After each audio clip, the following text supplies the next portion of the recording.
ఈరోజు మనమందరం వైశాఖ కృష్ణ ఏకాదశిని వరుదిని ఏకాదశి అంటారు. ఇది పద్మ పురాణంలో ఉంది. ఏకాదశి వ్రతం చేయడం వలన వచ్చే ఫలితం, దీని మహత్యం తెలుసుకుందామా? ధర్మరాజుకి శ్రీకృష్ణుడు చెప్పుచున్నాడు. ఈ వరుదిని ఏకాదశి వ్రత ప్రభావం వల్లనే మాంధాత చక్రవర్తి నా ముందు పొందాడు. వ్రత ప్రభావం వల్లనే పరమశివుడు తన చేతికి అంటుకున్న బ్రహ్మదేవుడు కపాలం నుండి విముక్తి పొందాడు. 1000 సంవత్సరాలు తపస్సు చేస్తే వచ్చే ఫలితం ఈ వరుదిని ఏకాదశి వ్రతం ఆచరించడం వలన పొందవచ్చు. సూర్యగ్రహణ సమయంలో కురుక్షేత్ర మహాప్రదేశంలో బరువుతో సమానమైన బంగారం దానం చేసిన ఫలితం వస్తుంది. మహాపాతకములను నశింపచేస్తుంది. భక్తి ముక్తి ప్రసాదిస్తుంది.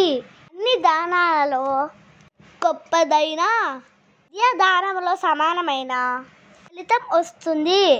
కర్మను బంగారు ఆభరణాలతో అలంకరించి తన శక్తి కొలది కట్న కానుకలు ఇచ్చి ధనము అనగా కన్యాదానము చేసిన వారికి వచ్చు పుణ్యం ఎక్కించడానికి చిత్రగుప్తుడు కూడా సమర్థుడు కాదు. అలాంటి పుణ్యం ఈ వరుదిని ఏకాదశిని ఆచరించడం వలన వస్తుంది. ఏకాదశి నియమాలు పాటిస్తూ భక్తి శ్రద్ధలతో ఈ ఏకాదశి చేసిన వారికి సమస్త పాపములను పోగొట్టుకుని చెట్ట చివరకు మోక్షం పొందుతారు.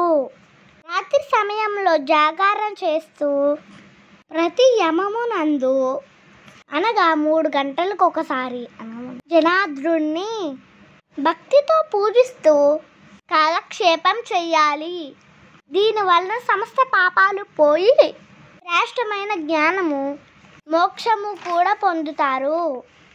పూర్వం నర్మదా తీరంలో రాజ్యాన్ని మాంధాత అని చక్రవర్తి పాలించేవాడు.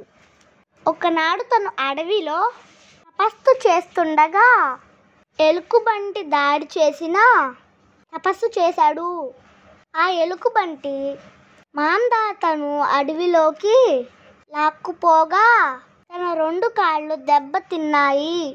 ఆ సమయంలో విష్ణువుని స్మరించగా ఆయన ఎలుకబంటి నుండి మాంధాతను రక్షించి దెబ్బతినిన కాళ్ళు తిరిగి రావడానికి వరుదిని ఏకాదశి వ్రతాన్ని ఆచరించవలసిందిగా సూచించారు.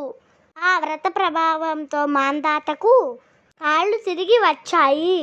ఈ వరుదిని ఏకాదశి వ్రత మహత్యం శ్రద్ధగా చదివినా విన్నా సర్వ పాపాలు పోయి 1000 గోవుల దానం చేసిన ఫలితం పొంది వైకుంఠంలో మహావైభవంగా నివసిస్తారు. ఈ కథ భవిష్యత్తు పురాణంలోది. ఇప్పుడు వరకు మనం వరుదిని ఏకాదశి వ్రతం గురించి తెలుసుకున్నాం. మనం ఇంకో వీడియోలో మళ్ళీ కలుసుకుందాము. హరే కృష్ణ కృష్ణ కృష్ణ హరే హరే, హరే రామ రామ రామ హరే హరే.